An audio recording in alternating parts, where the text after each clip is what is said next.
Good morning. आज हम start करने वाले हैं अधिवेशनों के बारे में जो कि 1885 के बाद में हमारे देश में हुए थे। कांग्रेस की वार्षिक अधिवेशनों के बारे में बात करेंगे और विशेष अधिवेशनों के बारे में बात करेंगे। तो सबसे पहले हम डिस्कस करने वाले हैं कि अधिवेशन आखिरकार होता क्या है। अधिवेशन एक प्रकार की बैठक हुआ करती थी। अधिवेशन एक प्रकार की क्या हुआ करती थी? बैठक हुआ करती थी, जिसमें कि सामूहिक प्रांतों के सभी कार्यकर्ता मतलब सभी जो नेता होते थे वो भाग लिया करते थे और उसमें विभिन्न प्रांतों की समस्याओं पर चर्चा होती थी और जो समस्या होती थी उसके निवारण के लिए एक प्रस्ताव पारित किए जाते थे और वह प्रस्ताव जो पारित प्रस्ताव थे वो संपूर्ण देश में लागू हुआ करते थे। अधिवेशन दो प्रकार के हुआ करते थे। पहला हुआ करता था वार्षिक अधिवेशन, जो कि वर्ष में एक बार हुआ करता था। ये ज़्यादातर वर्ष के अंतिम माह में हुआ करते थे। और विशेष अधिवेशन की बात करें तो विशेष अधिवेशन उस काल में हुआ करते थे अगर जैसे कोई आपातकाल मुद्दे पे चर्चा करनी होती थी तो उसके लिए एक विशेष अधिवेशन किया जाता था। इसको हम इमरजेंसी कॉन्फ्रेंस भी बोलते हैं। आपातकालीन बैठक में जैसे कि हमने लिखा हुआ है कि किसी विशेष मुद्दे या घटना के लिए जो अधिवेशन किया जाता था उसे हम विशेष अधिवेशन कहते हैं। उसे हम विशेष अधिवेशन कहते हैं। जैसा कि एक अधिवेशन हम अपने लास्ट लेक्चर में 1885 वाला डिस्कस कर चुके हैं, जिसमें कि हमने कांग्रेस के गठन और कांग्रेस का नाम जो चेंज किया गया था और किसके कहने पे चेंज किया गया था वो सारी बातें हमने डिस्कस कर ली थी।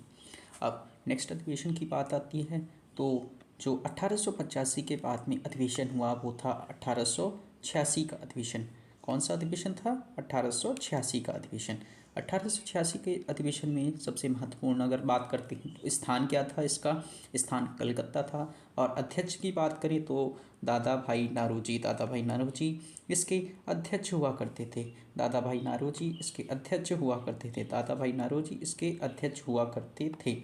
और सदस्यों की बात करें अगर हम सदस्यों की बात करें तो इसमें 33 मुस्लिम सदस्यों ने भाग लिया था। दादा भाई नारोजी की बात करें तो एक क्वेश्चन जो आपसे एग्जाम में पूछता है वो था कि प्रथम फारसी अध्यक्ष कौन थे? प्रथम फारसी अध्यक्ष कौन बने थे? दादा भाई नारोजी बने थे। दादा भाई नारोजी कितनी बार अध्यक्ष बने? अगला क्वेश्चन पूछता है तो टोटल 3 बार अध्यक्ष बने। और 3 बार अध्यक्ष बने तो कब कब बने देख लेते हैं। 1886 में कलकत्ता अधिवेशन में दादा भाई नारोजी कांग्रेस के अध्यक्ष बने। 1906 में कांग्रेस के अध्यक्ष बने और 1893 लाहौर के अधिवेशन में दादा भाई नारोजी कांग्रेस के अध्यक्ष बने। और अगर ट्रिक की बात करें कैसे आप याद रखेंगे कि दादा भाई नारोजी जो हैं वो किन किन स्थानों पर हुए जो अधिवेशन थे उनमें अध्यक्ष बने हैं, तो वो थे 3, कलकत्ता, लाहौर, कलकत्ता। इसको हम याद कर सकते हैं CLC के माध्यम से, CLC। और अगले तथ्य की बात करें तो द्वितीय अधिवेशन में कुल 16,000 रुपये खर्च हुए थे, जिसमें कि बिहार के दरभंगा महाराज लक्ष्मेश्वर सिंह ने 2500 रुपये का सहयोग किया था और डुमराव और हथुआ महाराज ने भी इसमें सहयोग किया था। तो दूसरे अधिवेशन में कौन कौन सी बातों को याद करना है कि प्रथम फारसी अध्यक्ष कौन थे? दादा भाई नारोजी कितनी बार अध्यक्ष बने? 3 बार अध्यक्ष बनते हैं, 1886 में, 1893 में, 1906 में। कहाँ कहाँ अधिवेशन हुए थे? कलकत्ता में 1886 में हुआ, लाहौर में 1893 में हुआ और 1906 में कलकत्ता में हुआ। और द्वितीय अधिवेशन में एक नाम आता है लक्ष्मेश्वर सिंह का, जो कि दरभंगा के महाराज हुआ करते थे। उन्होंने द्वितीय अधिवेशन में 16,000 रुपये खर्च किए थे, 16,000 रुपये की मदद की थी। मुस्लिम सदस्यों की बात कर ले, मुस्लिम सदस्य कितने, दूसरे अधिवेशन में कितने मुस्लिम सदस्य शामिल हुए, तो 33 मुस्लिम सदस्य शामिल हुए। अगले पॉइंट की बात करें तो द्वितीय अधिवेशन में बिहार के शालिग्राम सिंह और विश्वेश्वर सिंह कुल्हड़िया शामिल हुए थे।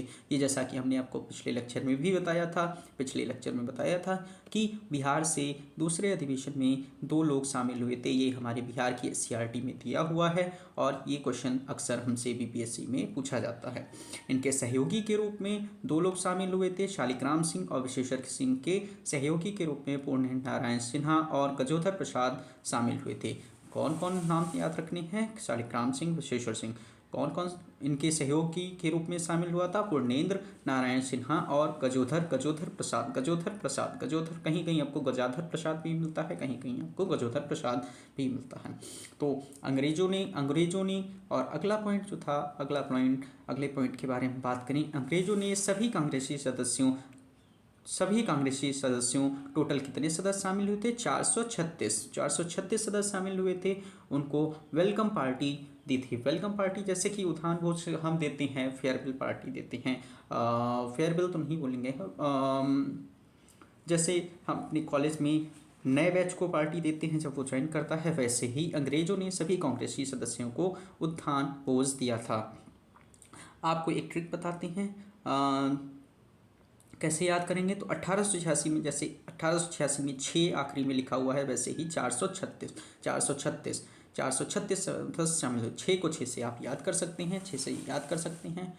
बाकी आपको याद तो करना ही पड़ेगा। ये तथ्यात्मक बिंदु हैं जो कि आपको पूरी तरीके से याद करना पड़ेंगे। अगर आप कमेंट करेंगे तो हम आपको ये PDF भी शेयर कर देंगे।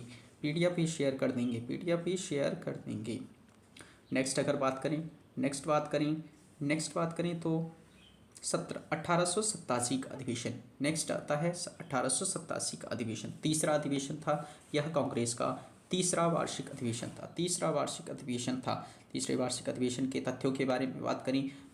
सबसे पहले स्थान की बात करेंगे तो क्या स्थान हुआ करता था, मद्रास इसका स्थान हुआ करता था। किस स्थान पे यह अधिवेशन हुआ था, तो यह अधिवेशन मद्रास में हुआ था। अध्यक्ष कौन बने थे, बदरुद्दीन तैयब जी पेशे से वकील हुआ करते थे और यह कांग्रेस अधिवेशन के प्रथम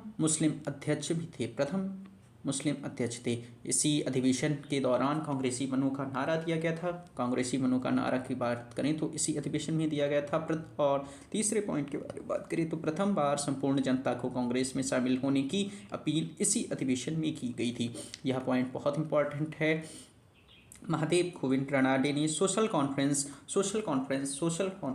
महादेव स्थापित किया था। महादेव गोविंद रानडे ने सोशल कॉन्फ्रेंस स्थापित किया था। यह पूछा भी जाता है, सोशल कॉन्फ्रेंस किसने स्टार्ट किया था, तो महादेव गोविंद रानडे।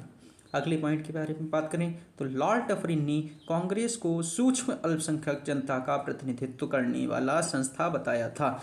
एग्जाम में पूछता है कांग्रेस को सूक्ष्म अल्पसंख्यक जनता का प्रतिनिधित्व करने वाला संस्था किसने बताया था। यह कथन किसका है, यह कथन लॉर्ड डफरिन का है। यह कथन लॉर्ड डफरिन का है। यह पॉइंट याद रखेंगे आप कि लॉर्ड डफरिन ने यह कथन दिया था। और अगले पॉइंट की बात करें तो विषय निर्धारण समिति का गठन इसी अधिवेशन में हुआ था। विषय निर्धारण समिति का गठन भी इसी अधिवेशन में हुआ था। आप याद रखेंगे, 5 पॉइंट आपको याद करने हैं। प्रथम मुस्लिम अध्यक्ष की बात अगर आती है तो प्रथम मुस्लिम अध्यक्ष कौन थे, बदरुद्दीन तैयब जी। कांग्रेसी बनों का नारा कब दिया गया, 1887 के अधिवेशन में दिया गया। प्रथम बार संपूर्ण जनता को कांग्रेस में शामिल करने की अपील किस अधिवेशन के दौरान की गई, 1887 में। महादेव गोविंद रानडे ने सोशल कॉन्फ्रेंस की स्थापना कब की थी, 1887 में। इसको इस तरीके से भी पूछता है कि सोशल कॉन्फ्रेंस की स्थापना किसने की थी, महादेव गोविंद रानडे ने। अगले पॉइंट के बारे में बात करेंगे अगले पॉइंट के बारे में बात करेंगे। अगले पॉइंट के बारे में बात करें तो अगला हमारा आता है 1888 का अधिवेशन। 1888 का अधिवेशन 1888 का अधिवेशन 1888 के अधिवेशन के बारे में बात करें तो 1888 का अधिवेशन कहाँ हुआ था। स्थान की बात करें तो 1888 का अधिवेशन इस इलाहाबाद में हुआ था। स्थान इसका इलाहाबाद हुआ करता था, जिसको आज हम प्रयागराज के नाम से जानते हैं। प्रयागराज के नाम से जानते हैं। प्रयागराज के नाम से जानते हैं। अध्यक्ष की बात करें तो प्रथम यूरोपीय अध्यक्ष जॉर्ज यूले बने थे। जॉर्ज यूले जो कि प्रथम यूरोपीय अध्यक्ष थे। दूसरे तथ्य की बात करें तो अंग्रेजों ने अधिवेशन स्थान उपलब्ध नहीं कराया था। इस अधिवेशन के लिए अंग्रेजों ने अधिवेशन के लिए स्थान देने से मना कर दिया और तब दरभंगा महाराज ने लोधर काउंसिल नामक महल खरीदकर कांग्रेस को दिया था। तब इनकी बैठक सफल हुई। कांग्रेस ने इस अधिवेशन में एक प्रस्ताव पारित किया कि कोई भी सरकारी कर्मचारी कांग्रेस में शामिल नहीं हो सकता था, क्योंकि उस समय संख्या बढ़ती ही जा रही थी। इसलिए इसमें रिस्ट्रिक्शन लगाने के लिए कांग्रेस ने यह प्रस्ताव पारित किया कि कोई भी सरकारी कर्मचारी इस कांग्रेस में शामिल नहीं हो सकता है। नेक्स्ट पॉइंट की बात करें तो सर सैयद अहमद खान और बनारस के राजा शिव प्रसाद ने इसका विरोध किया था। सर सैयद अहमद खान और बनारस के राजा शिव प्रसाद ने इसका विरोध किया था। नेक्स्ट पॉइंट की बात करें, लाला लाजपत राय ने पहली बार हिंदी में भाषण दिया था। पहली बार हिंदी में भाषण कब दिया गया याद रखना है। 1888 में पहली बार हिंदी में भाषण दिया गया और किसके द्वारा दिया गया? लाला लाजपत राय पीएनबी के संस्थापक भी माने जाते हैं। इनको शेरे पंजाब की उपाधि भी दी गई है। लायन ऑफ पंजाब, इंग्लिश में लायन ऑफ पंजाब।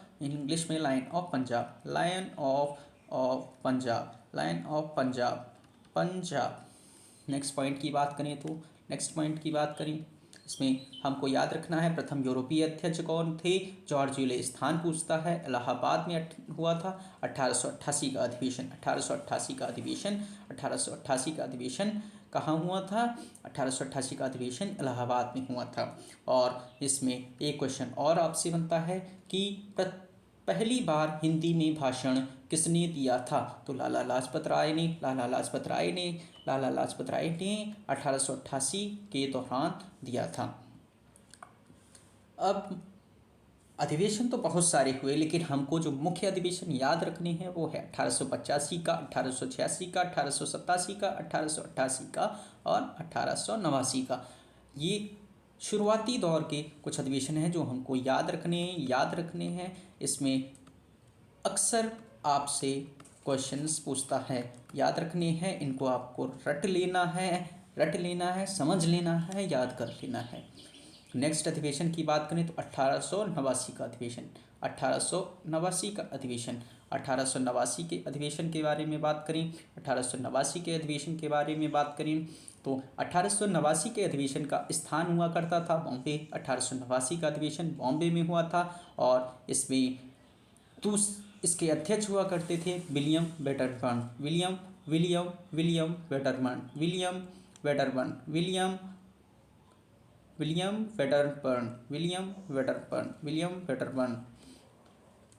ये दूसरे फारसी यूरोपीय अध्यक्ष हुआ करते थे। ये दूसरे अध्यक्ष थे विलियम वेटरबर्न। ये दूसरे यूरोपीय अध्यक्ष हुआ करते थे। ये कांग्रेस में दूसरे यूरोपीय अध्यक्ष बने और इसी अधिवेशन में 21 वर्षीय मताधिकार प्रस्तावित हुआ था, पारित किया गया। 21 वर्षीय मताधिकार पूछता है आपसे एग्जाम में, 21 वर्षीय मताधिकार किस अधिवेशन के दौरान पारित हुआ? तो आपको आंसर देना है 1889 के अधिवेशन में। इसके 1889 में अध्यक्ष कौन थे? आपको उत्तर देना है विलियम वेटरबर्न के बारे में आपको एक और तथ्य बता देते हैं कि इन्होंने ही ओ ह्यूम की जीवनी लिखी थी। आपसे पूछता है ओ ह्यूम की जीवनी किसने लिखी है, तो विलियम वेडरबर्न। तीसरे पॉइंट की बात करें तो लंदन में कांग्रेस की शाखा ब्रिटिश इंडिया कमेटी का गठन किया गया था। विलियम इसी अधिवेशन के दौरान 1889 के अधिवेशन के दौरान ब्रिटिश इंडिया कमेटी का गठन किया था। ब्रिटिश इंडिया कमेटी का गठन किया गया था, जो कि कांग्रेस की एक शाखा हुआ करती थी, जिसको हमने लंदन में स्थापित किया गया था। इसके अध्यक्ष कौन हुआ करते? इसके अध्यक्ष हुआ करते थे विलियम डिग्बी। विलियम डिग्बी की एक पत्रिका हुआ करती थी इंडिया। विलियम डिग्बी की पत्रिका कौन सी थी? इंडिया। आपको याद रखना है इंडिया। अब आप ये कहेंगे कि इसकी स्थापना क्यों की गई? चूँकि भारत में जो उस समय राष्ट्रीय आंदोलन चल रहे थे, उनका ब्रिटिश महारानी तक पहुंचना बहुत ही आवश्यक था। इसलिए उस समय फ़ोन वगैरह तो हुआ नहीं करता था, इसलिए जो कांग्रेस के कार्यकर्ता हुआ करते थे, उन्होंने ब्रिटेन में एक ब्रिटिश इंडिया कमेटी का गठन किया, जिससे कि भारत में होने वाली घटनाओं को ब्रिटिश महारानी तक पहुंचाया जा सके। तो आपको याद रखना है, लंदन में कांग्रेस की शाखा ब्रिटिश इंडिया कमेटी का कब गठन किया गया? 1889 में किया गया। और इसी अधिवेशन के दौरान पहली बार महिलाओं ने भाग लिया था। आपको हम पहले ही बता चुके हैं। इसमें लगभग 10 महिलाओं ने भाग लिया था, जिसमें कि छः भारतीय महिलाएं हुआ करती थीं। 10 महिलाओं में 6 भारतीय महिलाएं शामिल थीं। नेक्स्ट बात करते हैं प्रमुख महिलाएं कौन कौन थीं। प्रमुख महिलाएं कौन कौन थीं? तो महिलाओं की बात करें, ये पूछता है, तो आपको 4 नाम याद रखनी है। स्वर्णा कुमारी देवी, जानकी नाथ घोषाल, पंडिता रमाबाई और कादम्बिनी गांगुली का नाम आपको प्रमुखता पूछता है। कादम्बिनी गांगुली जो थी देश की प्रथम स्नातक उत्तीर्ण महिला कौन थी, क्वेश्चन पूछता है, तो आप आंसर देंगे कि कादम्बिनी गांगुली। नेक्स्ट अधिवेशन की बात करें तो वह अधिवेशन 1892 का हुआ करता है। 1892 का अधिवेशन हमारे लिए महत्वपूर्ण है। इसमें स्थान की बात करें तो स्थान हुआ करता था 1892 का स्थान हुआ करता था इलाहाबाद। अध्यक्ष कौन बने थे? व्योमेश चंद्र बनर्जी, जिनको हम प्यार से WC बनर्जी भी कहते हैं, WC बनर्जी। और इस अधिवेशन में मात्र एक बात महत्वपूर्ण थी कि इस अधिवेशन का प्रस्तावित स्थान लंदन था, जिसे दादा भाई नौरोजी ने रखा था, लेकिन ब्रिटेन में चुनाव होने के कारण वहाँ अधिवेशन रद्द कर दिया गया। तो आप याद रखेंगे, ऐसा कौन सा अधिवेशन था जिसके दौरान दादा भाई नौरोजी ने ब्रिटेन के चुनाव में भाग लिया था। तो आप कहेंगे 1892 का अधिवेशन। अगले अधिवेशन की बात करें तो हमारे लिए जो महत्वपूर्ण है वो है 1896 का अधिवेशन। 1896 के अधिवेशन की बात करें तो इसका स्थान हुआ करता था कलकत्ता। और अध्यक्ष हुआ करते थे रहीमतुल्ला सैयानी। द्वितीय मुस्लिम अध्यक्ष यह रहीमतुल्ला सैयानी भारतीय राष्ट्रीय कांग्रेस के द्वितीय मुस्लिम अध्यक्ष कौन बने भारतीय राष्ट्रीय कांग्रेस के? तो नाम आता है रहीमतुल्ला सैयानी। पहली बार इसी अधिवेशन में वंदे मातरम गीत गाया गया था, जिसकी रचना किसने की थी? बंकिम चंद्र चटर्जी ने। तो आपको याद रखना है वंदे मातरम गीत वेरी इंपॉर्टेंट।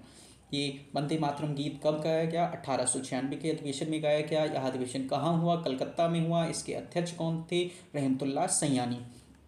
अगले पॉइंट के बारे में बात करें तो दादा भाई नौरोजी का धन का बहिर्गमन सिद्धांत इसी अधिवेशन में पारित हुआ। धन का बहिर्गमन सिद्धांत कब दिया गया? 1896 के अधिवेशन में दिया गया। किसके द्वारा दिया गया? दादा भाई नौरोजी के द्वारा दिया गया। धन का बहिर्गमन सिद्धांत का मतलब था कि जो भारत का पैसा है वो भारत का पैसा कहाँ जा रहा है? ब्रिटेन में जा रहा है। वो भारतीय ब्रिटेन में जा रहा है या भारतीयों के ऊपर ना खर्च होकर के भारतीयों के हित में ना खर्च होके जो था किसी और कार्य के उपयोग में लिया जा रहा था। इसलिए इस अधिवेशन में दादा भाई नौरोजी के द्वारा धन का बहिर्गमन सिद्धांत पारित किया गया। नेक्स्ट अगर हम बात करें 1901 के अधिवेशन के बारे में, 1901 का अधिवेशन हमारे लिए महत्वपूर्ण है। 1896 के बाद हमको 1901 का अधिवेशन याद करना है।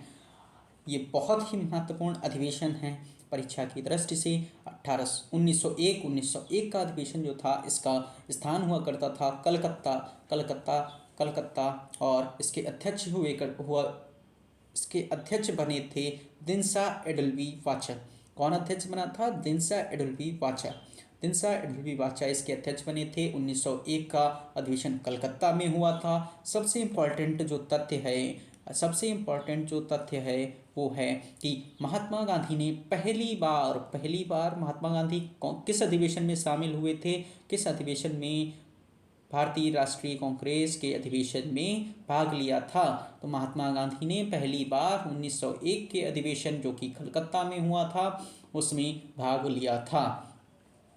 नेक्स्ट पॉइंट की बात करें, कांग्रेस के नेताओं आपसी मतभेद अब क्वेश्चन पूछता है एग्जाम में कि कांग्रेस के नेताओं में आपसी मतभेद पहली बार कब हुआ? तो 1901 के अधिवेशन के दौरान ही कांग्रेस के नेताओं में आपसी मतभेद हो गया था। महात्मा गांधी की बात करें तो महात्मा गांधी 1893 में दक्षिण अफ्रीका चले गए थे और 1893 से लेकर 1915 तक वह दक्षिण अफ्रीका में ही रहे। और महात्मा गांधी तीन बार भारत आते हैं। पहली बार 1897 में अपने पत्नी और बच्चों को लेने आते हैं। उसके बाद 1901 का अधिवेशन 1901 वर्ष में आते हैं और अधिवेशन में शामिल होते हैं। पहली बार अधिवेशन में शामिल होते हैं। नेक्स्ट वो 9 जनवरी 1915 को भारत में आ जाते हैं और यहीं के भीतर रह जाते हैं। 9 जनवरी को हम प्रवासी भारतीय दिवस के रूप में भी मनाते हैं। 9 जनवरी को प्रतिवर्ष हम प्रवासी भारतीय दिवस के रूप में नेक्स्ट हम बात करेंगे 1905 के अधिवेशन के बारे में। तो सबसे पहले स्थान की बात करते हैं। स्थान था बनारस। 1905 का अधिवेशन बनारस में हुआ और इसके अध्यक्ष की बात करें तो गोपाल कृष्ण गोखले इसके अध्यक्ष बने थे। गोपाल कृष्ण गोखले 1905 में इस अधिवेशन के अध्यक्ष बनते हैं। गोपाल कृष्ण गोखले के बारे में एक महत्वपूर्ण बात कि गोपाल कृष्ण गोखले को political Guru of Mahatma Gandhi के रूप में भी माना जाता है। Political Guru of Mahatma Gandhi कभी कौन थे? महात्मा गांधी। वो गोपाल कृष्ण गोखले थे। महात्मा गांधी के पॉलिटिकल गुरु, राजनीतिक गुरु गोपाल कृष्ण गोखले थे। और तथ्यों की बात करें तो बंगाल विभाजन के विरोध में इसी अधिवेशन में प्रस्ताव पारित किया गया था। बंगाल विभाजन के विरोध का प्रस्ताव इसी अधिवेशन में पारित किया गया था। गोखले ने ऑस्ट्रेलिया और कनाडा के तर्ज पर स्वशासन की मांग की थी। तो क्वेश्चन पूछता है सर्वप्रथम स्वशासन की मांग किस अधिवेशन के दौरान की गई? तो आप आंसर देंगे 1905। गोखले ने ऑस्ट्रेलिया और कनाडा के तर्ज पर स्वशासन की मांग की थी। नेक्स्ट बात करते हैं servant of India society. Servant of India society की स्थापना इसी अधिवेशन के दौरान गोपाल कृष्ण गोखले के द्वारा की गई थी।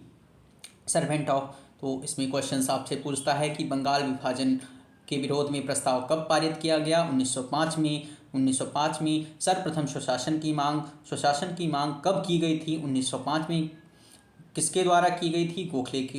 गोपाल कृष्ण गोखले के द्वारा की गई थी। और अगला क्वेश्चन जो बनता है कि सर्वेंट ऑफ इंडिया सोसाइटी की स्थापना कब की गई और किसके द्वारा की गई? तो कब की गई? 1905 में की गई। किसके द्वारा की गई? गोपाल कृष्ण गोखले के द्वारा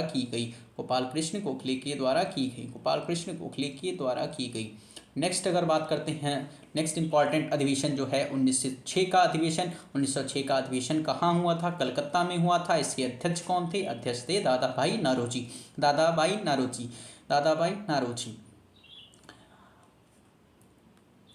तथ्यों की बात करें तो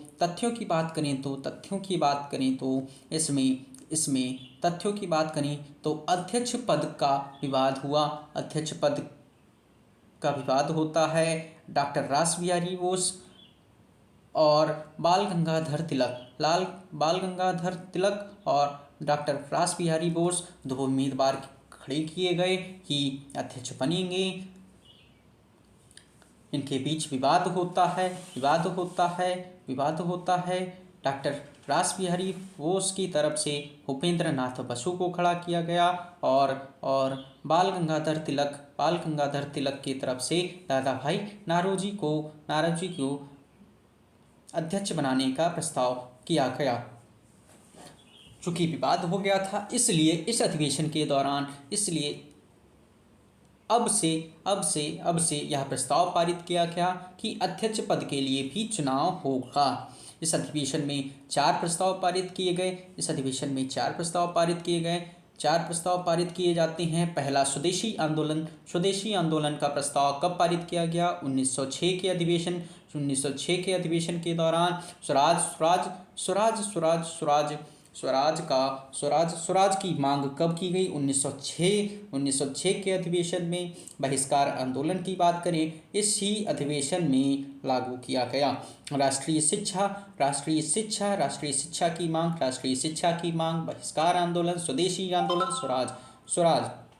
और इस अधिवेशन में एक और महत्वपूर्ण बात आती है कि इसी अधिवेशन के दौरान दादाभाई नारोजी के सचिव के रूप में मोहम्मद अली जिन्ना पहली बार शामिल होते हैं। पहली बार कांग्रेस के अधिवेशन में शामिल होते हैं। तो क्वेश्चन पूछा जाता है, मोहम्मद अली जिन्ना सबसे पहले किस अधिवेशन में भाग लेते हैं? तो 1906 का अधिवेशन।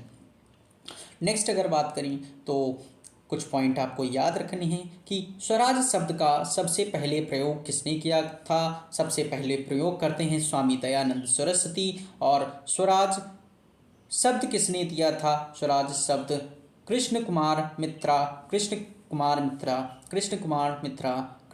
मित्रा की संजीवनी पत्रिका में सबसे पहले वर्णन मिलता है। नेक्स्ट बात करते हैं 1907 का अधिवेशन। 1907 के अधिवेशन के बारे में बात करें तो इसमें स्थान सूरत हुआ करता था। 1907 में ही स्प्लिट ऑफ सूरत घटना होती है। एक घटना होती है जिसको हम स्प्लिट ऑफ सूरत के नाम से जानते हैं। इसमें नरम दल और गरम दल टूट जाती हैं। नरम दल और गरम दल के बीच में विभाजन होता है। नरम दल और गरम दल का विभाजन होता है। नरम दल उदारवादी नीति को फॉलो किया करते थे और गरम दल उग्रवादी नीति का सपोर्ट करते थे। स्थान की बात करें तो स्थान हुआ करता था सूरत। अध्यक्ष थे डॉक्टर रासबिहारी घोष। और उपाध्यक्ष की बात करें, सबसे प्रथम बार उपाध्यक्ष फिरोज शाह मेहता बनते हैं। कांग्रेस के सभी राष्ट्रवादी नेताओं को कांग्रेस से निष्कासित कर दिया जाता है। इस अधिवेशन के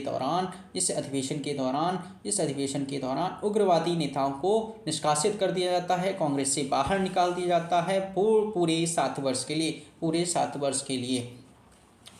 वर्ष के लिए। तो पूछता है आपसे प्रश्न पूछता है, कांग्रेस का प्रथम विभाजन कब हुआ? तो आप उत्तर देंगे 1907 में। कहाँ हुआ? सूरत में होता है। नेक्स्ट बात करते हैं 1911 के अधिवेशन के बारे में। 1911 के अधिवेशन के बारे में बात करेंगे। 1911 के सबसे पहले स्थान की बात करें तो 1911 का अधिवेशन कलकत्ता में हुआ था। अध्यक्ष की बात करें तो अध्यक्ष बनते हैं विशन नारायण धर इसके अध्यक्ष बनते हैं। और तथ्यों की बात करें तो सर्वप्रथम जनगण मन गीत जो कि रविंद्रनाथ टैगोर जी के द्वारा लिखा गया था, वह इस अधिवेशन में गाया जाता है। रविंद्रनाथ टैगोर ने ही बांग्लादेश का राष्ट्रगीत भी लिखा है, जिसको आमर सोनर बंगाल के नाम से जानते हैं। कब गाया गया? तो जनगण मन गीत 27 दिसंबर 1911 को गाया गया। और अगले तथ्य की बात करें, तत्वबोधिनी पत्रिका में 1912 ईस्वी में भारत भाग्य विधाता शीर्षक चले छपा। तत्वबोधिनी पत्रिका में 1912 ईस्वी में भारत भाग्य विधाता शीर्षक तले जनगण मन छपा था। तो इसमें एक ही तथ्य आपको याद रखना है कि जनगण मन गीत कब गाया गया था। तो आप उत्तर देंगे 1911 के अधिवेशन के दौरान।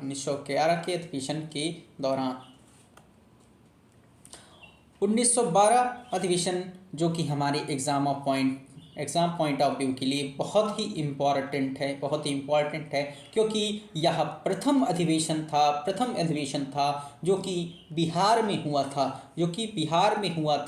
बिहार में किस जगह पे हुआ था? तो यह बांकीपुर में हुआ था। बांकीपुर पटना में हुआ था। इसके अध्यक्ष कौन थे? अध्यक्ष बनते हैं आर.एन.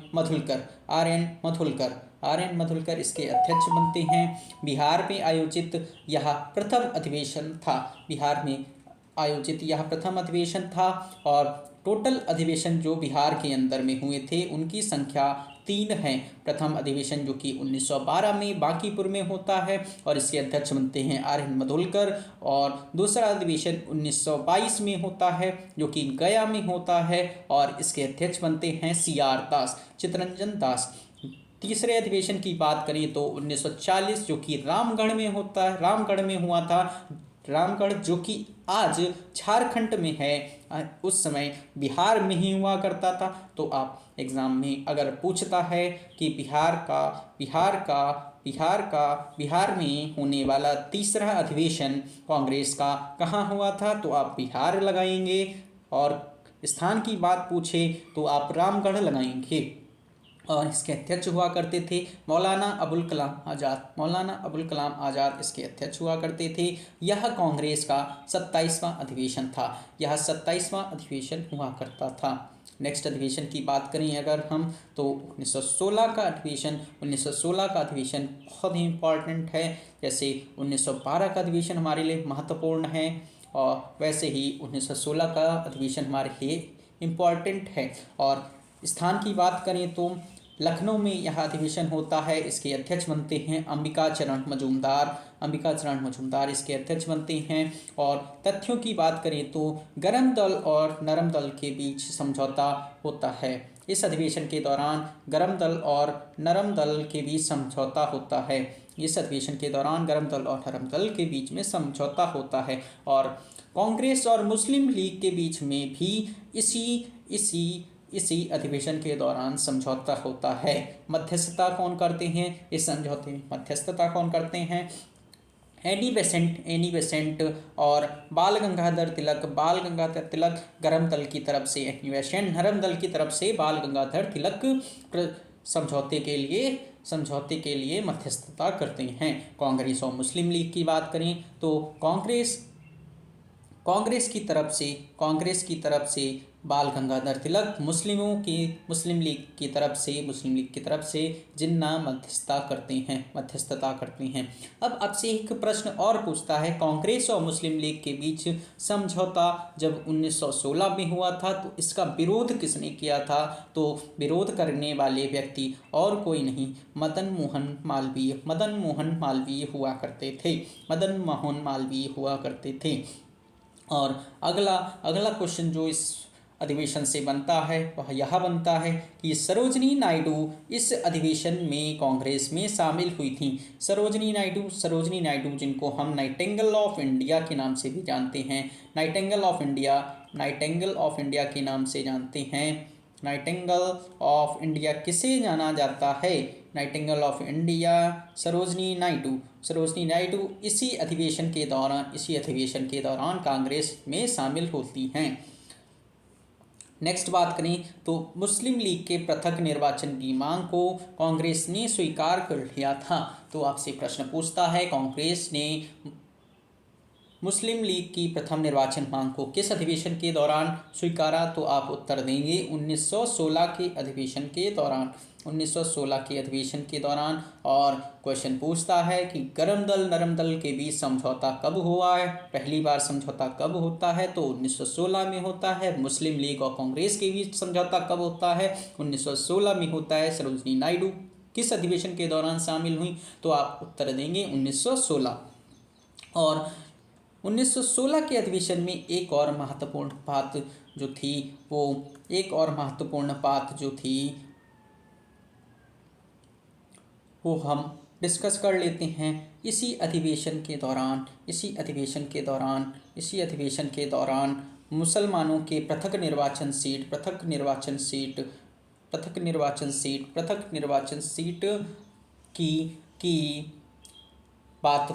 की बात हुई थी जिसमें मुसलमानों के लिए कुछ सीटों को आरक्षित कर दिया गया था। चुनावी प्रत्याशी जो होगा वो सिर्फ मुस्लिम होगा और वोट कौन देगा? वोट भी मुस्लिम ही देगा। नेक्स्ट अधिवेशन की बात करें और इस 1916 के अधिवेशन के दौरान ही पहली बार राजकुमार शुक्ल भाषण देती हैं। पहली बार कोई आम किसान किस अधिवेशन के दौरान भाषण देता है? तो वह 1916 का अधिवेशन था। और 1916 का अधिवेशन के दौरान राजकुमार शुक्ल जो कि एक किसान हुआ करते थे वह मंच से भाषण देते हैं। पहली बार मंच से भाषण देते हैं। अगले अधिवेशन की बात करें तो 1917 का अधिवेशन कहाँ हुआ था? 1917 का अधिवेशन कलकत्ता में होता है। और इसके अध्यक्ष बनती हैं एनी बेसेंट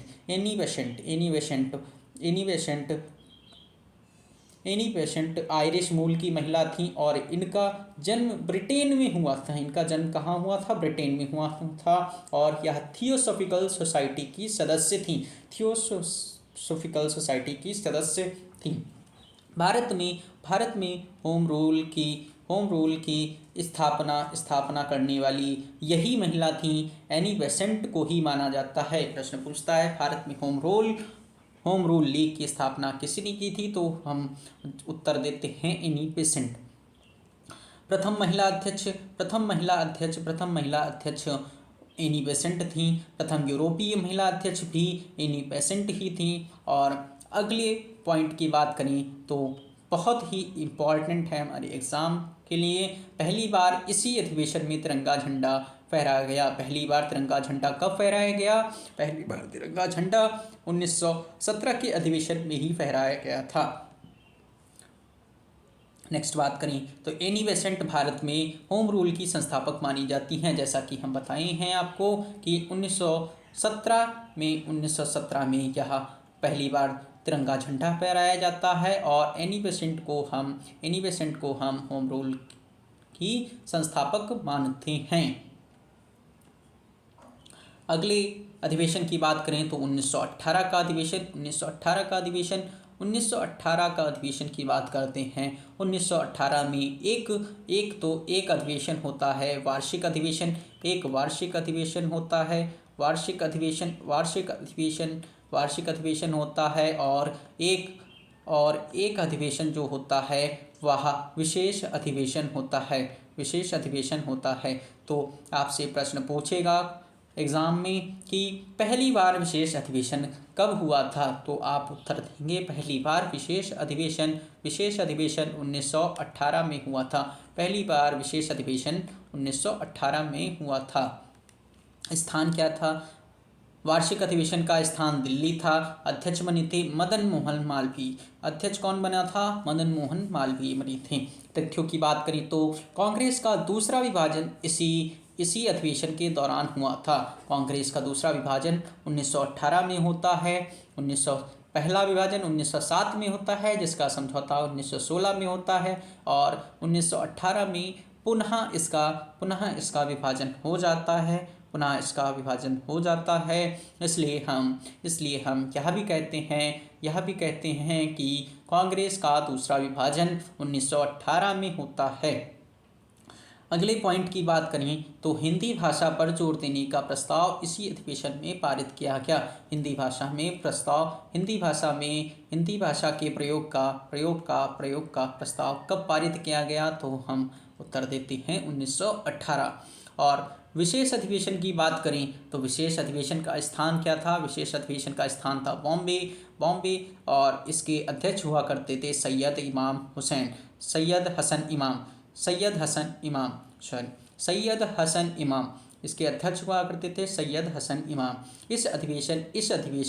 यह अधिवेशन विशेष अधिवेशन क्यों हुआ था? विशेष अधिवेशन रॉलेट एक्ट पर विचार करने के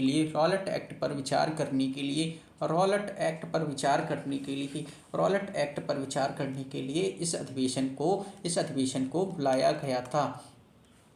नेक्स्ट अधिवेशन की बात करें तो 1919 का अधिवेशन स्थान था अमृतसर, और अध्यक्ष थे मोतीलाल नेहरू। अध्यक्ष कौन थे? अध्यक्ष थे मोतीलाल नेहरू। इस अधिवेशन के दौरान जलियांवाला बाग हत्याकांड के खिलाफ निंदा का प्रस्ताव पारित किया गया था। 1919 में जलियांवाला हत्याकांड के खिलाफ निंदा का प्रस्ताव पारित किया गया था। नेक्स्ट बात करें तो 1920 का विशेष अधिवेशन की बात करें। पहले हम विशेष अधिवेशन की बात करते हैं। 1920 के विशेष अधिवेशन के बारे में बात करें तो यह कब हुआ था? सितंबर 1920 में विशेष अधिवेशन हुआ है। इसका स्थान था कलकत्ता, और इसके अध्यक्ष बनते हैं लाला लाजपत राय। इसके अध्यक्ष कौन बनते हैं? लाला लाजपत राय बनते हैं। तथ्यों की बात करें तो असहयोग आंदोलन के प्रस्ताव पर चर्चा की गई और अस्थायी रूप से इसे पारित कर दिया गया। असहयोग आंदोलन के प्रस्ताव पर चर्चा की गई। विशेष अधिवेशन में असहयोग आंदोलन के प्रस्ताव पर चर्चा हुई और अस्थायी रूप से इसे पारित कर दिया गया। फिर हम बात करते हैं 1920 के वार्षिक अधिवेशन के बारे में। 1920 के वार्षिक अधिवेशन के बारे में हम बात करें तो वार्षिक अधिवेशन की बात करें तो वार्षिक अधिवेशन नागपुर में हुआ था और इसके अध्यक्ष बनती हैं वीर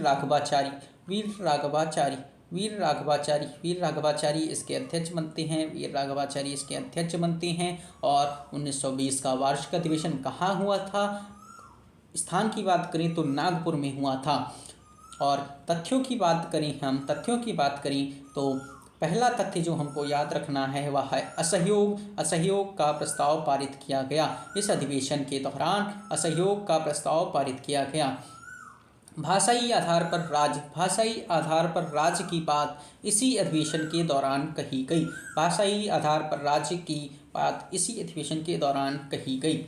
तीसरे पॉइंट की बात करें हम तो कांग्रेस ने पहली बार देसी रियासतों के प्रति अपनी नीति जारी की। देसी रियासत मतलब इंग्लिश में अगर हम बात करें तो ये प्रिंसली स्टेट्स की बात की गई। प्रिंसली स्टेट्स मतलब कि अगर हमको आज़ादी मिल जाती है तो प्रिंसली स्टेट्स का क्या होगा। प्रिंसली स्टेट उनके बारे में नीति जारी की गई। 1921 के अधिवेशन की बात करें तो 1921 के अधिवेशन की बात करें तो स्थान हुआ करता था अहमदाबाद। अध्यक्ष चुने गए थे चितरंजन दास। अध्यक्ष चितरंजन दास को चुना गया। लेकिन इसके कार्यकारी अध्यक्ष बनते हैं हकीम अजमल खां। तो क्वेश्चन पूछता है प्रथम कार्यकारी अध्यक्ष कौन बने। कांग्रेस के प्रथम कार्यकारी अध्यक्ष कौन बने थे। तो आंसर देते हैं हकीम अजमल खां। और तथ्यों की बात करें तो क्वेश्चन पूछता है कि पहली बार जेल में रहते हुए किस व्यक्ति को अध्यक्ष निर्वाचित किया गया। तो उत्तर होता है हमारा चितरंजन दास। और मद्य निषेध अस्पृश्यता उन्मूलन के पक्ष में प्रस्ताव पारित किया। मतलब मद्य निषेध का मतलब लिक्वर पॉलिसी, लिक्वर बैन और अस्पृश्यता मतलब अनटचेबिलिटी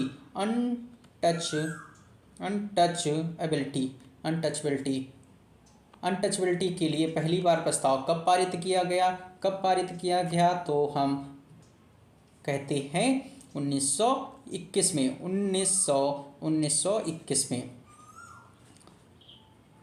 1921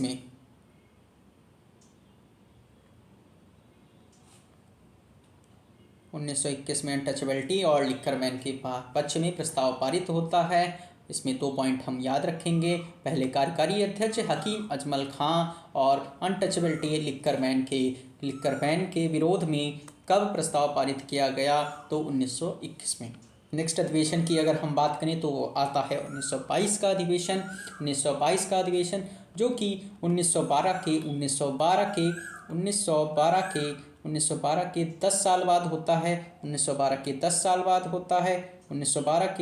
बाद होता है और इसका स्थान भी बिहार में होता है। बिहार में किस जगह इस अधिवेशन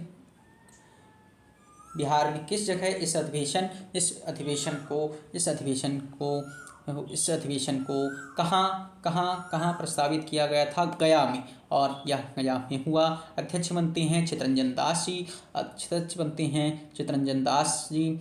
और चुनाव में भाग लेने का प्रस्ताव सीआर दास ने पेश किया जिसे अस्वीकार कर दिया गया। इसी अधिवेशन में सीआर दास चितरंजन दास चुनाव में भाग लेने का प्रस्ताव पारित करते हैं जिसे सदस्यों के द्वारा अस्वीकार कर दिया जाता है। इसके बाद में इसी अधिवेशन के बाद चितरंजन दास और मोतीलाल नेहरू ने कांग्रेस से इस्तीफा दे दिया। और चूंकि यह प्रस्ताव अस्वीकार कर दिया गया था जिससे नाराज होकर चितरंजन दास और मोतीलाल नेहरू कांग्रेस से इस्तीफा दे देते हैं और मार्च 1923 में स्वराज दल का गठन कर लेते हैं। स्वराज दल का गठन करते हैं। इसके अध्यक्ष बनते हैं स्वयं चितरंजन दास और सचिव बनते हैं मोतीलाल नेहरू। सचिव कौन बनते हैं? मोतीलाल नेहरू सचिव बनते हैं। नेक्स्ट बात करें तो 1923 का ये विशेष अधिवेशन की बात करें तो विशेष अधिवेशन होता है दिल्ली में और इसके अध्यक्ष बनते हैं मौलाना अबुल कलाम आज़ाद। मौलाना अबुल कलाम आज़ाद इसके अध्यक्ष बनते हैं 1923 के अधिवेशन में। और तथ्यों की बात करें तो सबसे युवा अध्यक्ष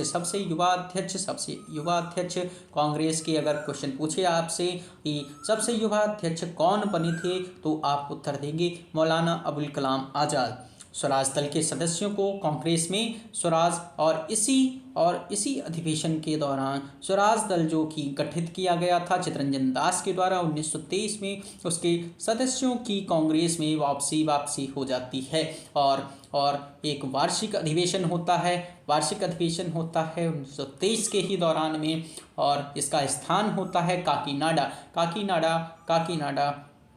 जो कि बंगाल में ना होके आंध्र प्रदेश में था। आंध्र प्रदेश में था। काकीनाडा आंध्र प्रदेश में स्थित है। और इसके अध्यक्ष बनते हैं मोहम्मद अली जौहर। और अगर तथ्यों की बात करें तो पहली बार अखिल भारतीय स्वयं सेवक संघ का गठन किया गया, जिसको हम आज RSS के नाम से भी जानते हैं। पहली बार अखिल भारतीय स्वयं सेवक संगठन का गठन किया गया, और जो पिछले 1922 में जो स्वराज दल चुनाव के प्रस्ताव के कारण इसको अस्वीकार किया गया था, उसके इस्तीफा देते हैं। जो सदस्य इस्तीफा देते हैं वह फिर से 1923 में कांग्रेस में शामिल हो जाते हैं, और इन्हें चुनाव में भाग लेने की इजाज़त दे दी जाती है। नेक्स्ट बात करें तो 1924 के अधिवेशन के बारे में। 1924 के अधिवेशन के बारे में अगर बात करें हम, 1924 के अधिवेशन का स्थान हुआ करता था बेलगाम जो कि कर्नाटक में स्थित है। बेलगाम जो कर्नाटक में स्थित है। और यह एकमात्र ऐसा अधिवेशन था जिसके अध्यक्ष स्वयं महात्मा गांधी बनते हैं। एकमात्र अधिवेशन जिसके अध्यक्ष महात्मा गांधी बनते हैं वह था बेलगांव का अधिवेशन। बेलगांव कहाँ स्थित है? कर्नाटक में स्थित है। और तथ्यों की बात करें तो यह एकमात्र अधिवेशन था जिसकी अध्यक्षता महात्मा गांधी ने की। इस अधिवेशन के बाद मुस्लिम लीग और कांग्रेस फिर से अलग हुई। इस अधिवेशन में ही मुस्लिम लीग और कांग्रेस फिर से अलग हो जाते हैं, जो कि 1916 में एक होते हैं। इसकी मध्यस्थता करते हैं बाल गंगाधर तिलक और मोहम्मद अली जिन्ना।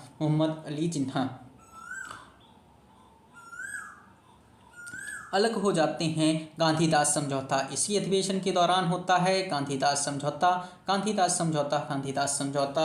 किस अधिवेशन के दौरान हुआ था? तो गांधीदास समझौता 1924 के दौरान में हुआ था। नेक्स्ट अधिवेशन के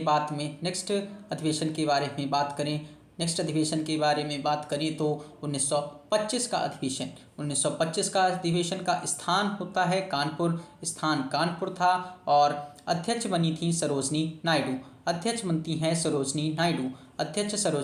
बनती हैं। और यह प्रथम भारतीय महिला अध्यक्ष थी। प्रथम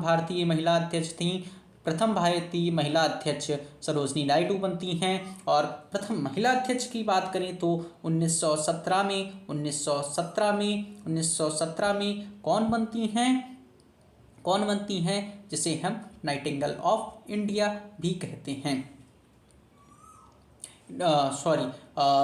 एनी बेसेंट प्रथम महिला अध्यक्ष बनती हैं। और प्रथम भारतीय महिला अध्यक्ष की बात करें तो 1925 में सरोजनी नायडू अध्यक्ष बनती हैं। इस अधिवेशन में हिंदी को राष्ट्रभाषा के रूप में प्रयोग किया गया था। हिंदी को राष्ट्रभाषा के रूप में प्रयोग करने का प्रस्ताव कब दिया गया? 1925 में दिया गया। और सबसे पहले ध्वजवंदना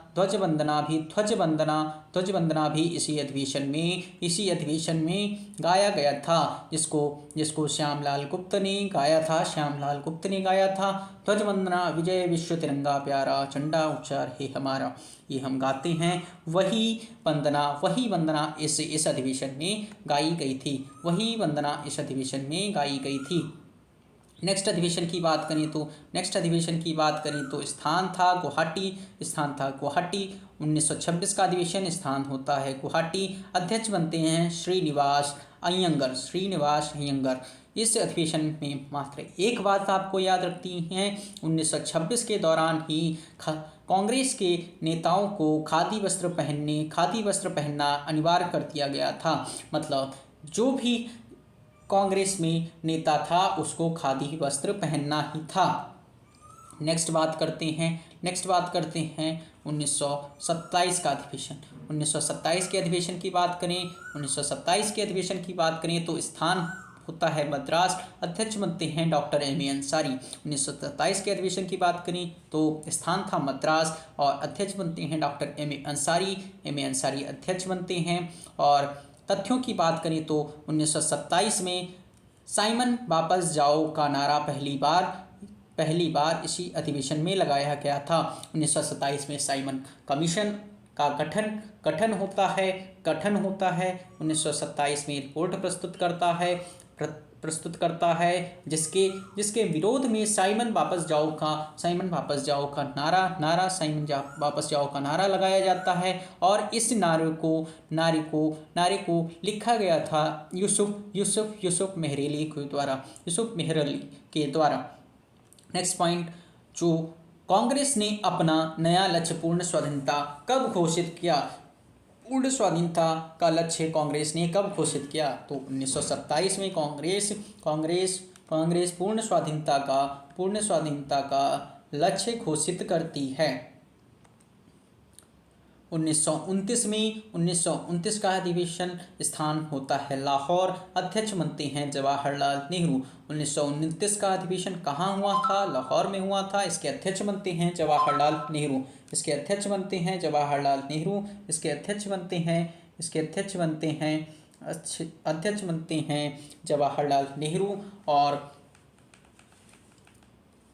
और 31 दिसंबर 1929 को रावी नदी के तट पर रात्रि 12 बजे तिरंगा झंडा फहराया जाता है। 31 दिसंबर 1929 को तिरंगा झंडा फहराया गया और इसी दिवस को संपूर्ण भारत में लगभग हर चौक चौराहे पर झंडा फहराया गया। और इसी अधिवेशन के दौरान 26 जनवरी 1930 को पूर्ण स्वतंत्रता दिवस के रूप में मनाया गया। इसी अधिवेशन के बाद में 26 जनवरी 1930 को पूर्ण स्वतंत्रता दिवस के रूप में मनाया गया। इस अधिवेशन ने महात्मा गांधी को सविनय अवज्ञा आंदोलन शुरू करने की स्वीकृति मिली। सविनय अवज्ञा आंदोलन मतलब सिविल डिसओबीडियंस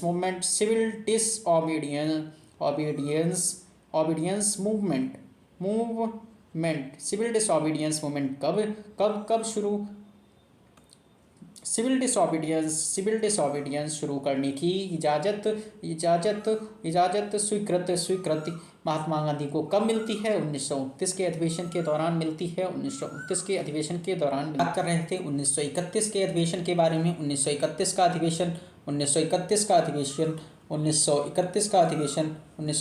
अधिवेशन कहाँ हुआ था? कराची में हुआ था। इसके अध्यक्ष बनते हैं सरदार वल्लभ भाई पटेल इस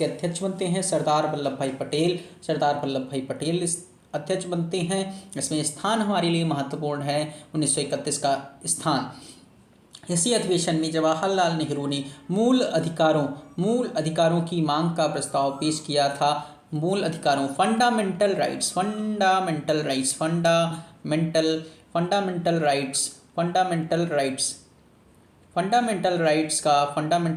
का प्रस्ताव किस अधिवेशन में पारित किया गया? प्रस्ताव फंडामेंटल राइट्स का प्रस्ताव किस अधिवेशन के दौरान प्रस्तुत किया गया था? तो 1931 के अधिवेशन के दौरान प्रस्तुत किया गया। किसने प्रस्तुत किया? जवाहरलाल नेहरू ने प्रस्तुत किया। Gandhi Irwin pact, Gandhi Irwin समझौता, गांधी इरविन समझौता या गांधी इरविन पैक्ट को स्वीकृति भी इसी अधिवेशन के दौरान मिली थी। इरविन उस समय वाइसराय हुआ करते थे और इस समझौते को स्वीकृति मिलती है 5 मार्च 1931 को। 5 मार्च 1931 को गांधी इरविन पैक्ट समझौते को स्वीकृति मिलती है। गांधी जी इसी अधिवेशन के दौरान ये एक कथन देते हैं कि गांधी मर सकते हैं परंतु गांधीवाद हमेशा जिंदा रहेगा, हमेशा जिंदा रहेगा। और इसी अधिवेशन के दौरान एक झंडा अपनाया जाता है जिसमें ऊपर का रंग सफ़ेद होगा, बीच का हरा और बीच में चरखा होगा। तो आपसे पूछता है पहली बार चरखा युक्त झंडा कब स्वीकृत किया गया था, कब फहराया गया था? तो आप उत्तर देंगे 1931 के अधिवेशन के दौरान। 1931 के अधिवेशन के दौरान। नेक्स्ट बात करते हैं 1936 के अधिवेशन के बारे में। 1936 का अधिवेशन लखनऊ में होता है। इसकी अध्यक्षता करते हैं जवाहरलाल नेहरू जी इसकी अध्यक्षता करते हैं। और इस अधिवेशन के दौरान कांग्रेस का नया लक्ष्य समाजवाद घोषित किया है। समाजवाद घोषित किया जाता है। समाजवाद लक्ष्य कब घोषित किया जाता है? 1936 के दौरान। और कांग्रेस संसदीय समिति का गठन किया जाता है। इसी अधिवेशन के दौरान कांग्रेस संसदीय समिति का गठन किया जाता है। कांग्रेस संसदीय समिति का गठन 1936 में किया जाता है। और एक समाजवाद का लक्ष्य घोषित किया जाता है। नेक्स्ट बात करते हैं 1937 का अधिवेशन।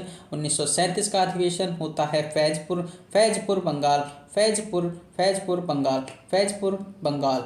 यह प्रथम अधिवेशन था जो कि गांव में आयोजित हुआ था। बाकी अभी तक जितने भी अधिवेशन हुआ करते थे वह प्रायः अर्बन एरियाज में हुआ करते थे। और लेकिन 1937 का यह प्रथम अधिवेशन था जो किसी विलेज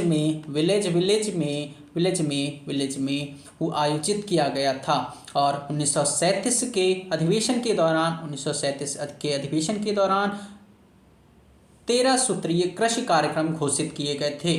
13 सूत्रीय कृषि कार्यक्रम घोषित किए गए। क्वेश्चन पूछता है 13 वर्षीय सूत्रीय मांग को कब घोषित किया गया? तो आप आंसर देंगे 1937 के अधिवेशन के दौरान। 1937 के अधिवेशन के दौरान प्रस्तुत किया गया, पारित किया गया, घोषित किया गया। 1938 का अधिवेशन। 1938 के अधिवेशन की बात करें तो स्थान होता है हरिपुरा में 1938 का अधिवेशन हरिपुरा में होता है। अध्यक्ष बनते हैं सुभाष चंद्र बोस। 1938 का अधिवेशन हरिपुरा में होता है। अध्यक्ष बनते हैं सुभाष चंद्र बोस। और इस अधिवेशन के दौरान 15 सदस्यीय राष्ट्रीय योजना समिति मतलब नेशनल प्लानिंग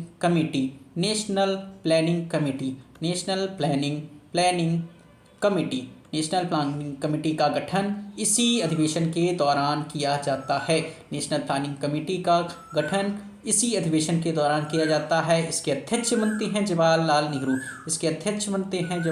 नेहरू। रजवाड़ों के लिए नई नीति बनाई गई। इसी अधिवेशन में बनाई गई।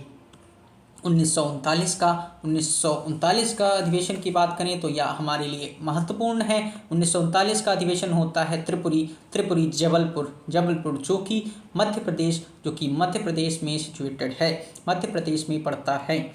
अध्यक्ष बनते हैं निर्वाचित होकर सुभाष चंद्र बोस इसके अध्यक्ष बनते हैं। लेकिन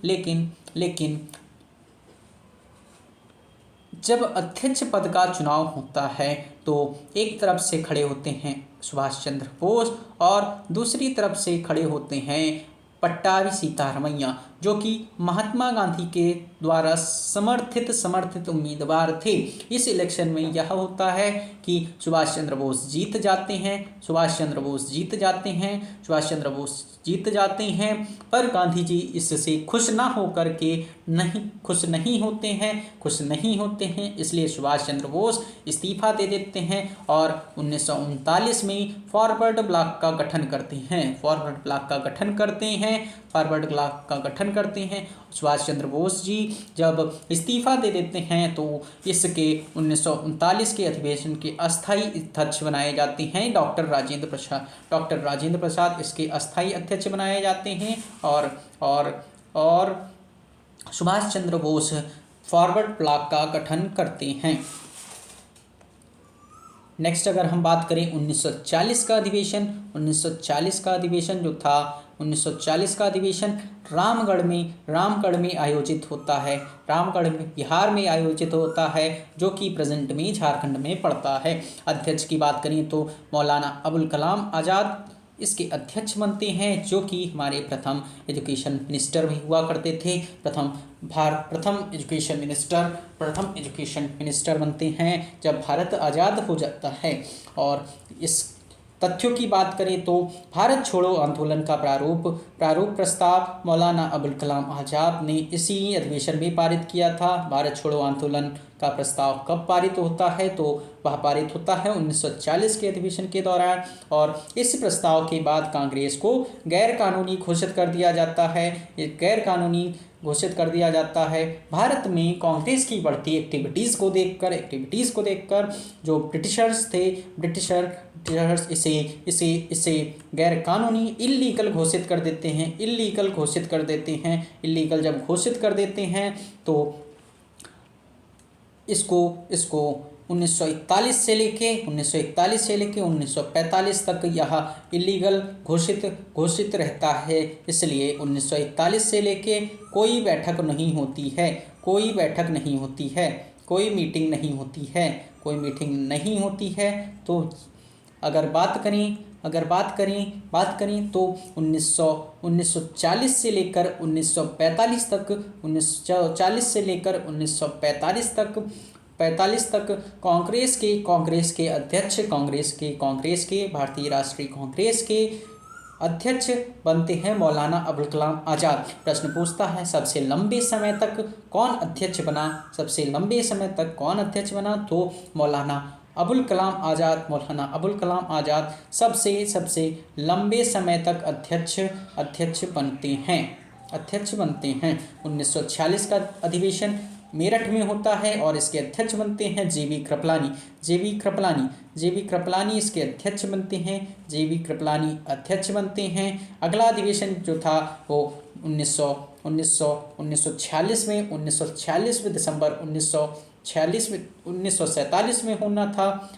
1947 में होना था, लेकिन 15 अगस्त 1947 को हमारा भारत स्वतंत्र घोषित कर दिया जाता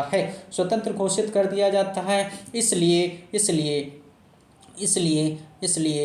दिसंबर 1946 का अधिवेशन हम कांग्रेस का आखिरी अधिवेशन मानते हैं, जो कि स्वतंत्रता पूर्व हुआ था। तथ्यों की बात करें तो स्वतंत्रता के समय जीवी कृपलानी ही अध्यक्ष थे। जेबी कृपलानी स्वतंत्रता से पूर्व और स्वतंत्रता के बाद भी अध्यक्ष थे।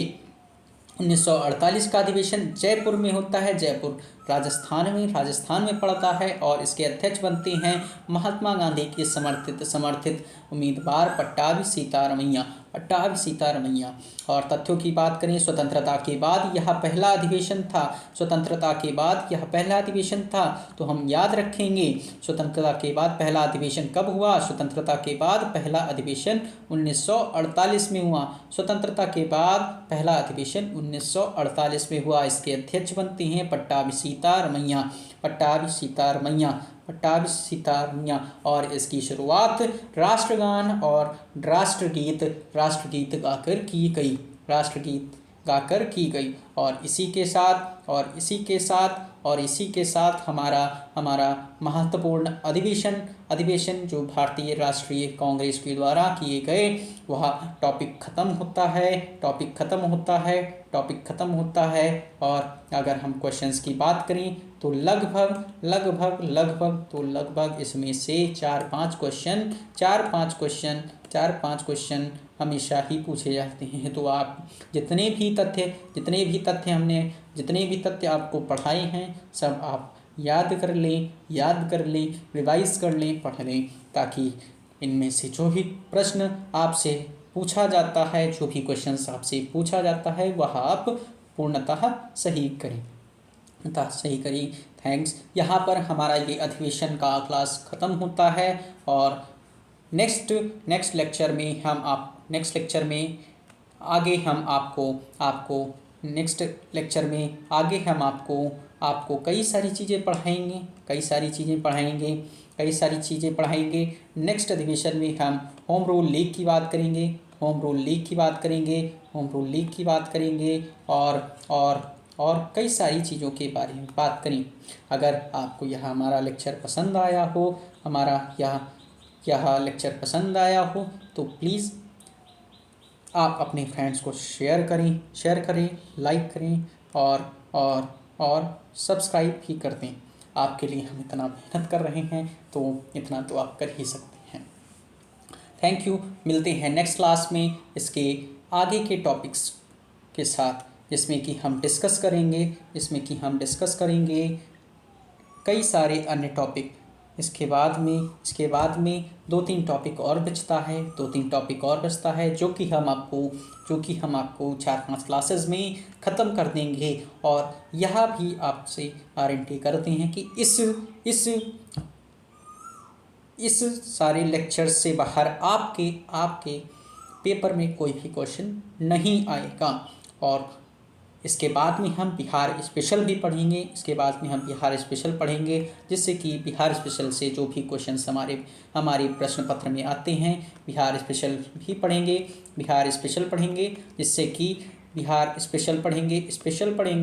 जिससे कि अगर कोई प्रश्न आते हैं तो वह भी हम सही कर सकें। Thank you. मिलते हैं अगली क्लास में।